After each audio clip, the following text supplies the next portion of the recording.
Bonjour à vous, j'espère que vous allez bien, que vous êtes en pleine forme. Aujourd'hui, on va parler de manipulation. Alors, on va parler de manipulation, mais l'idée, c'est pas forcément de manipuler les autres, mais surtout de ne pas vous faire manipuler.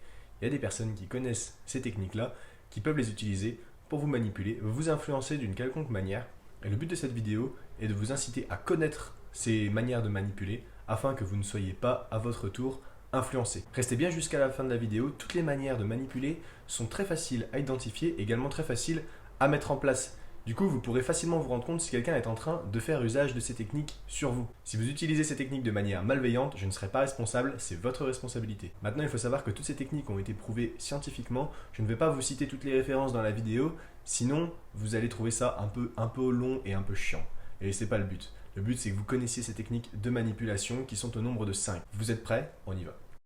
La première technique nous vient de Benjamin Franklin qui consiste à pousser quelqu'un qui a des idées qui ne sont pas en accord avec les nôtres à nous rendre un service afin que cette personne finisse par nous apprécier de manière inconsciente. C'est de la manipulation pure et dure. Benjamin Franklin a utilisé cette technique face à un de ses concurrents et ce qui s'est passé, c'est qu'il est allé demander à la personne qui n'était pas en accord avec lui de lui prêter un livre très rare. Cette personne a accepté et le fait qu'elle ait accepté de lui rendre un service et surtout de voir qu'en fait Benjamin Franklin avait éventuellement un intérêt commun, des idées à rechercher, etc. Ça a influencé sur sa psychologie. Le fait qu'il dise oui pour rendre le service a joué sur sa psychologie et petit à petit il s'est retrouvé influencé et s'est mis à apprécier Benjamin Franklin et n'a plus été autant en contradiction avec lui, en tout cas n'a plus été un problème pour Benjamin Franklin. Donc si vous ne vous entendez pas avec quelqu'un et que cette personne-là vient vous demander de lui rendre un service, dites-vous que c'est quand même un petit peu louche. Soit cette personne essaye de profiter de vous, soit elle est actuellement en train de vous manipuler. La deuxième chose va être quelque chose d'extrêmement simple et absolument pas subtil. C'est tout simplement le fait de garder le silence. Si vous posez un ultimatum à quelqu'un, que vous agressez quelqu'un verbalement, que vous reprochez, vous faites un reproche vraiment très costaud à quelqu'un, et que cette personne-là garde bien soigneusement le silence alors que vous êtes en train de clairement lui demander des choses et vous lui demandez des comptes même, cette personne-là tente de vous manipuler et de vous faire cogiter pendant qu'elle ne dit rien. Imaginez la scène. Vous avez un collègue de travail qui vous a fait une crasse, peu importe. Vous allez le voir, vous lui demandez des explications. À ce moment-là, il vous regarde simplement, il vous fait juste avec son regard et le fait qu'il se taise, automatiquement, vous allez commencer à vous poser des questions. Est-ce que j'ai raison? Est-ce que j'ai tort? Vous allez avoir une réflexion interne, un dialogue interne, et vous allez automatiquement soit dire quelque chose, soit partir, soit arrêter. C'est très rare que vous alliez vous mettre à dire « mais dites quelque chose, dites quelque chose, dites quelque chose ». Si cette personne vous regarde avec insistance et qu'elle garde le silence, son silence en dira long et elle aura réussi sa manœuvre puisque finalement vous arrêterez de la déranger. Essayez ce silence pour vous défendre de quelqu'un qui vous agresse, ça peut peut-être marcher. C'est pas de la manipulation au même sens que Benjamin Franklin lors du premier conseil. Le conseil du silence, vous pouvez l'utiliser, il y a très peu de chances que ce soit à des fins malveillantes.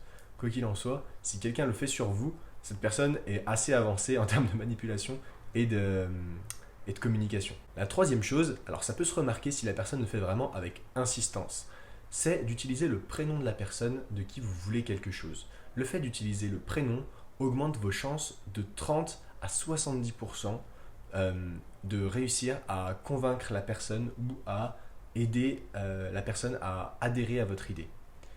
Je vais vous prendre un exemple. Lorsque vous recevez des emails commerciaux, est-ce que vous n'avez pas tendance à plus apprécier les emails qui commencent par votre prénom ou qui mettent votre prénom en avant dans l'email?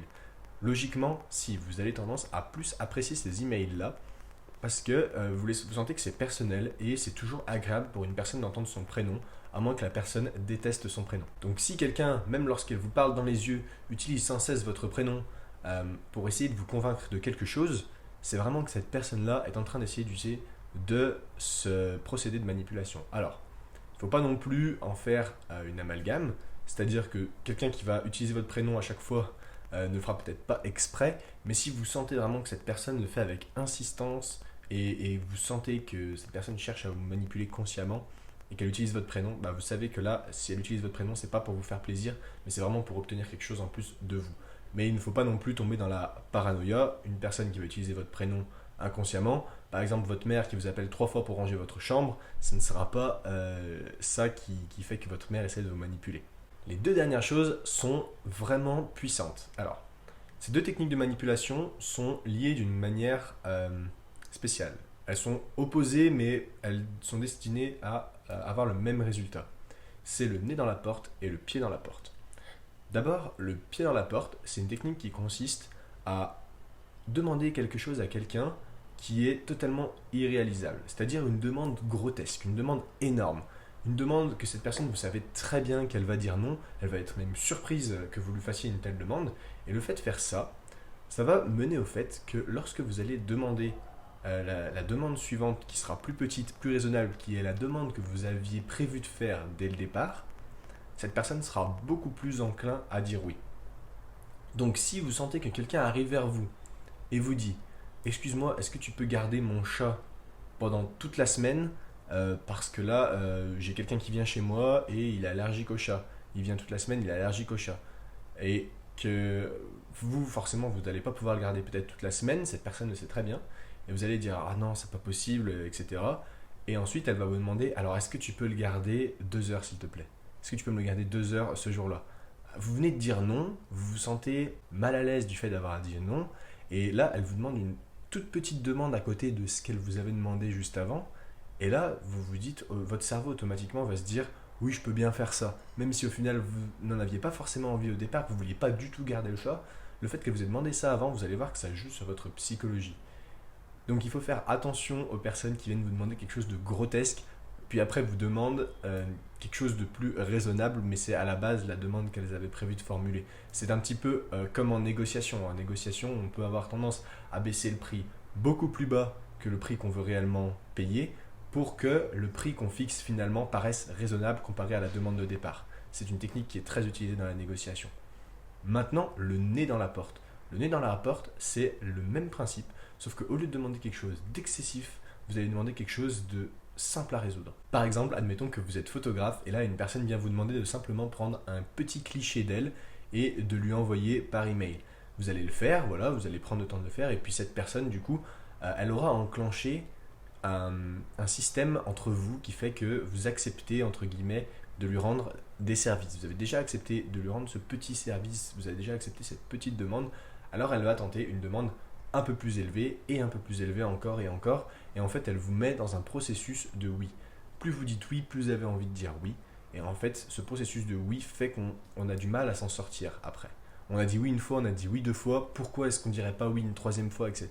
Et notre cerveau, de fait de notre culpabilité, alors ça, c'est pas le cas de tout le monde, mais il y a beaucoup de personnes qui sont sensibles et vont ressentir de la culpabilité si, après avoir accepté pour une petite photo, finalement n'accepterait pas pour un ami de faire un petit shooting photo et puis après pourquoi pas une grande séquence photo pour un prix beaucoup plus bas, peut-être.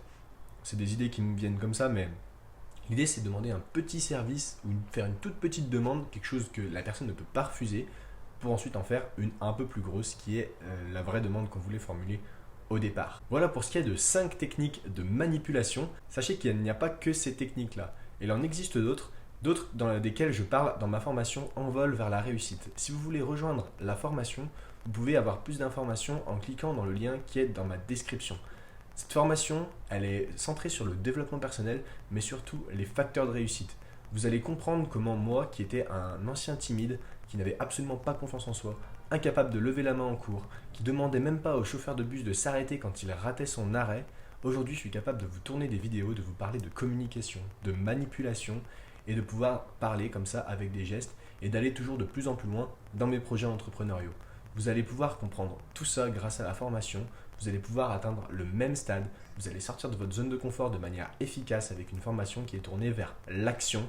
J'ai mis un point d'honneur sur le rapport qualité-prix car pour moi, c'est peut-être des jeunes personnes comme moi qui ont souffert de timidité, de confiance en soi et qui ont réellement envie d'entreprendre des choses dans leur vie, qui ont besoin de cette formation. Voilà, vous avez juste à cliquer dans le lien qui est dans la description. C'était Mathias, je vous souhaite une agréable journée. Salut!